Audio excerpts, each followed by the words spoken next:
내 이름 석자 대신 그저 엄마로 불리며 평생을 살았습니다. 젊은 날의 나는 새벽부터 밤까지 몸이 부서져라 일했습니다.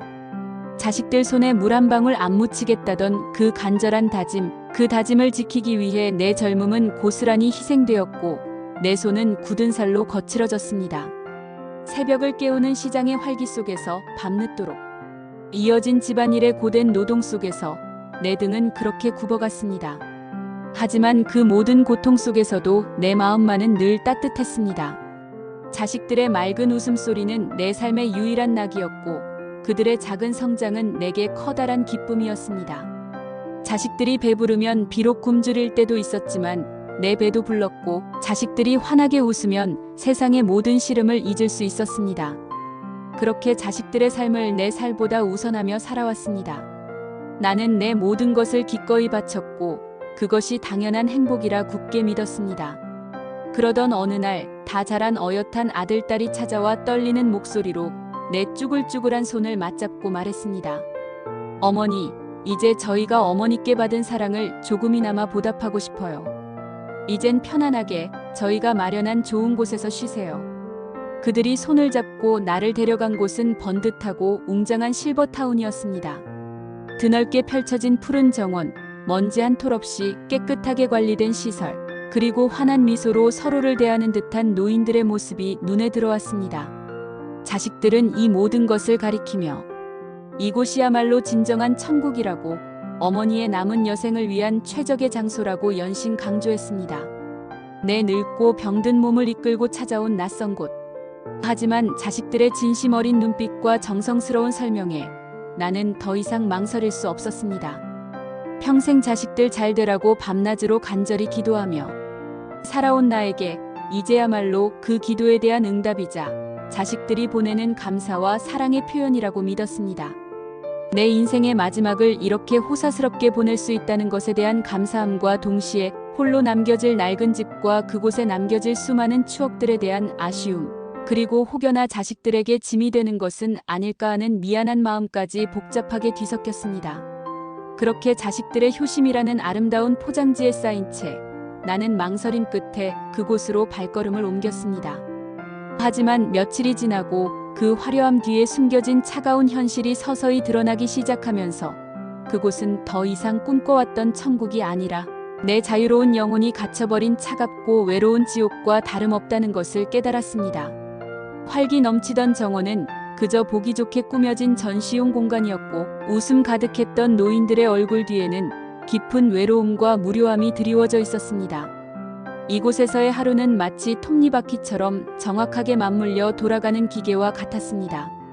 새벽 6시 요란한 알람 소리와 함께 칼같이 시작되는 기상시간 7시 30분, 정해진 식당에서 모두가 똑같은 메뉴로 일률적인 식사를 해야만 했습니다.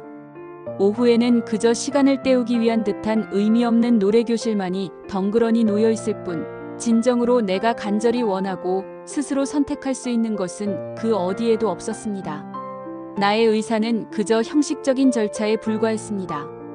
내 늙고 병든 몸은 점점 더 무기력해져 갔습니다. 그저 그들이 정해놓은 시간에 억지로 밥을 삼키고 잠이 오지 않아도 정해진 시간에 누워야 했으며 스스로는 거동조차 불편해 남들이 밀어주는 휠체어에 앉아 그나마 짧은 시간에 햇빛을 쬐는 것이 전부인 무기력한 하루하루가 속절없이 흘러갔습니다. 나는 마치 움직이는 식물처럼 그저 주어진 환경에 적응하며 하루하루를 버텨낼 뿐이었습니다. 나는 더 이상 한 명의 존엄한 인격체가 아니라 그저 정해진 규칙과 규율에 따라 관리되어야만 하는 하나의 늙고 병든 노인, 그 이상도 그 이하도 아니었습니다. 이곳에서는 그 누구도 나의 이야기에 귀 기울여주지 않았고 나의 감정을 진심으로 이해하려는 노력조차 보이지 않았습니다. 그들은 우리를 그저 효율적으로 관리해야 할 대상으로만 여겼습니다. 식당에 차려진 밥상은 매 끼니마다 별반 다르지 않았고 특히나 슴슴한 간의 멀건 죽은 도저히 입맛에 맞지 않았습니다. 겨우 용기를 내어 음식이 너무 싱거워서 먹기가 힘드네요 라고 조심스럽게 말하면 돌아오는 것은 오히려 싸느라고 정색하는 직원의 대답뿐이었습니다. 어르신들은 건강 때문에 이렇게 드시는 겁니다. 다 어르신을 위해서 저희가 신경 써서 준비한 거예요. 그들의 눈빛은 마치 불평하지 말고 주는 대로 먹으라고 말하는 듯 했습니다. 그들은 우리의 기본적인 식욕조차, 우리가 느끼는 소소한 감정들조차 철저하게 무시했습니다. 어르신이라는 그 흔한 단어는 더 이상 존경과 공경의 의미를 담고 있지 않았습니다. 그것은 그저 하나의 통제해야 하고 관리해야 하는 대상을 지칭하는 차갑고 무미건조한 호칭으로 전락해버린 듯 했습니다. 우리는 그저 통계 속의 숫자, 관리되어야 할 데이터 조각과 같았습니다. 가장 가슴 아프고 사무치게 분했던 것은 며칠 전 아들에게서 걸려온 무심한 전화 한 통이었습니다. 엄마, 거기 시설도 깨끗하고 프로그램도 잘 되어 있는 것 같던데. 다 엄마 좋으라고 저희가 힘들게 결정한 거니까 이제 걱정하지 마시고 편안하게 잘 지내세요. 그의 목소리에서는 진심 어린 걱정이나 안타까움은 찾아볼 수 없었습니다. 그저 의무적인 확인 전화처럼 느껴졌습니다. 나는 떨리는 목소리를 겨우 진정시키며 내 진심을 담아 조심스럽게 속마음을 털어놓았습니다. 아들아, 물론 너희 마음은 고맙지만 엄마는 여기가 너무 답답하구나. 그저 남은 시간이라도 내가 정말로 원하고 하고 싶은 것을 하면서 의미 있게 보내고 싶은데. 내 목소리는 힘없이 떨렸고 수화기 너머로 나의 간절한 바람이 제대로 전달되었는지조차 확신할 수 없었습니다. 그러자 수화기 너머 아들의 목소리는 순식간에 차갑고 날카롭게 변해 있었습니다. 엄마, 저희가 엄마를 위해서 얼마나 많은 시간과 노력을 쏟았는지 아세요? 다른 어르신들은 다 만족하면서 잘 지내시는데 왜 엄마만 이렇게 저희 마음을 불편하게 하시는 거예요? 내 간절한 외침은 그저 철없는 투정으로, 이기적인 불만으로 매몰차게 짓밟혀버렸습니다. 그는 나의 고통을 그저 개인적인 불만으로 치부해버린 것입니다. 평생을 자식들의 행복만을 바라보며 그들의 필요에 맞춰 묵묵히 희생하며 살아왔는데 이제 늙고 병들어 겨우 내뱉은 한 번의 솔직한 바람이 그토록 매정한 이기적인 투정으로 매도당하다니. 내 존재 자체가 송두리째 부정당하는 듯한 깊은 절망감에 가슴이 먹먹해져 아무런 말조차 나오지 않았습니다. 나는 그저 눈물만 글썽일 뿐이었습니다. 내 젊음과 열정, 그리고 수많은 희생으로 일궈온 내 삶의 흔적들은 온데간데 없이 사라지고 텅 빈 껍데기만이 남겨진 채 남들이 정해놓은 삭막한 틀에 갇혀버린 나는 이제 더 이상 나 자신이 아니었습니다. 분노와 서러움 그리고 깊은 절망감이 뒤섞여 온몸을 떨게 했습니다.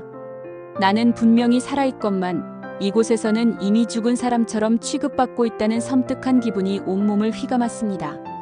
나는 점점 투명한 존재가 되어가는 듯 했습니다. 어느 날 무료한 시간을 달래기 위해 습관처럼 텔레비전을 켜고 채널을 돌리던 중 한 다큐멘터리 프로그램에서 오랜만에 고향 친구들이 함께 모여 어린 시절 추억을 떠올리며 시시콜콜한 이야기를 나누고 해맑게 웃는 장면이 눈에 들어왔습니다. 그들의 웃음소리는 마치 오래된 노래처럼 아련하게 내 귓가에 울려 퍼졌습니다. 그 순간 잊고 지냈던 아련한 기억들이 머릿속을 스쳐 지나갔습니다.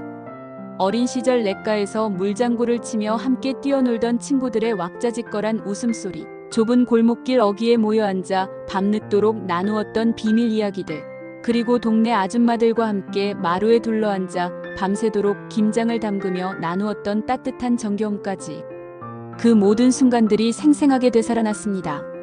텔레비전 속의 정겨운 풍경과 희미하게나마 남아있는 따뜻했던 과거의 기억들을 하염없이 바라보던 저는 문득 깨달았습니다.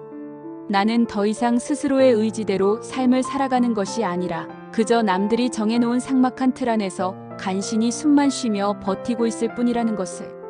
삶의 주도권을 완전히 잃어버린 채 타인이 써놓은 슬프고 무미건조한 각본대로 움직이는 이름 없는 꼭두각시 인형과 다를 바 없다는 것을 깨닫고 깊은 슬픔에 잠겼습니다.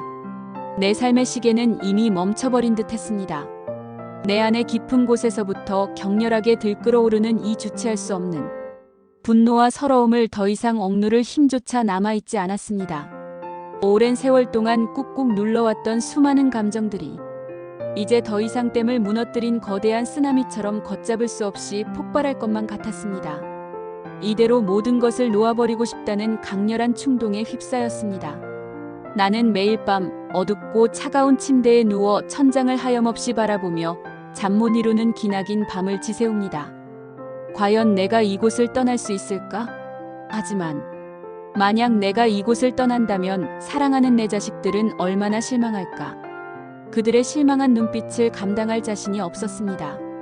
그들은 나를 이제 더 이상 헌신적인 엄마가 아닌 이기적이고 철없는 늙은이라고 손가락질하며 비난할지도 모른다는 두려움이 문득 엄습해왔습니다. 평생을 자식들에게 착한 엄마로 기억되고 싶었는데 이제 와서 그 소중한 타이틀을 스스로 포기해야만 하는 것은 아닐까 하는 불안감에 밤새도록 괴로워했습니다. 나는 그저 착한 엄마로 남고 싶었습니다. 하지만 차라리 잠시 동안 자식들에게 모진 사람으로 기억될지라도 이 끔찍하고 숨막히는 지옥 같은 곳에서 하루라도 빨리 벗어나는 것이 내 남은 얼마 되지 않은 소중한 삶을 그나마 온전하게 되찾을 수 있는 유일한 방법은 아닐까 하는 간절한 희망의 끈을 놓지 못한 채 괴로운 고민을 거듭했습니다. 내가 진정으로 원하는 삶은 결코 이런 것이 아닌데 이렇게 텅 빈 눈빛으로 그저 숨만 쉬는 식물처럼 서서히 죽어가는 것만을 기다릴 수는 없는데 어둡고 차가운 방 한 구석 낡은 거울 속에 비친 내 모습은 더 이상 그 온화하고 인자했던 예전의 내가 아니었습니다. 깊게 드리워진 눈가의 주름은 지난 세월의 고통을 고스란히 보여주는 듯했고 초점 없이 흔들리는 불안한 눈빛은 내면의 깊은 절망감을 여실히 드러내고 있었습니다. 억지로 지어 보이는 희미한 미소는 오히려 보는 이의 마음을 더욱 아프게 하는 슬픈 가면처럼 느껴졌습니다. 이대로 서서히 아무것도 하지 못한 채 이 세상에서 희미하게 사라져버릴 수는 없다는 간절한 절규가 메마른 가슴 속 깊은 곳에서부터 간절하게 울려 퍼졌습니다. 나는 나를 잃어버린 것 같았습니다. 저는 이제 과연 어떻게 해야 할까요? 평생토록 자식들만을 바라보며 그들의 행복을 위해서라면 그 어떤 희생도 감수하며 헌신적으로 살아온 저에게 이제 남은 짧은 시간이라도 제 자신의 행복을 위해 제 잃어버린 삶의 조각들을 되찾기 위해 용기를 내어 싸우는 것이 과연 부도덕하고 이기적인 행동일까요? 나는 답을 알 수 없었습니다. 사랑하는 여러분이라면 과연 어떤 선택을 하시겠습니까? 이곳에 남아 그저 묵묵히 고통을 감내하며 자식들의 기대에 부응하는 착한 엄마로 남아야 할까요? 아니면 이제라도 용기를 내어 이 숨막히는 지옥 같은 곳에서 과감하게 벗어나 잃어버린 나를 찾아 떠나는 조금은 이기적인 선택을 해야 할까요? 부디 당신의 현명하고 따뜻한 조언을 저에게 들려주시길 간절히 바랍니다. 당신의 댓글 하나하나가 제게는 큰 힘이 될 것입니다. 이 분노도 언젠가는 희미해지겠지. 나를 짓밟았던 고통스러운 시간들도 결국에는 과거의 한 페이지로 덮이겠지. 하지만 이 깊은 고민만은, 이 뼛속까지 사무치는 후회와 절망감만은 과연 시간이 흐른다고 해서 저절로 사라질 수 있을까요? 나는 여전히 그 답을 찾지 못하고 있습니다. 부디 저와 같은 어려움을 겪고 계신 분들이 있다면 혼자 괴로워하지 마시고 용기를 내어 당신의 이야기도 들려주세요. 당신의 이야기는 또 다른 누군가에게 큰 위로와 용기가 될 수 있습니다. 우리 함께 이 어둡고 긴 터널을 헤쳐나갈 수 있기를 간절히 바랍니다. 이 긴 이야기를 들어주셔서 진심으로 감사합니다. 부디 여러분의 삶은 늘 행복과 건강으로 가득하시기를 바랍니다. 그리고 저의 이야기에 공감하신다면 구독과 좋아요를 부탁드립니다. 여러분의 따뜻한 응원은 제가 이 힘든 시간을 이겨내는데 큰 힘이 될 것입니다.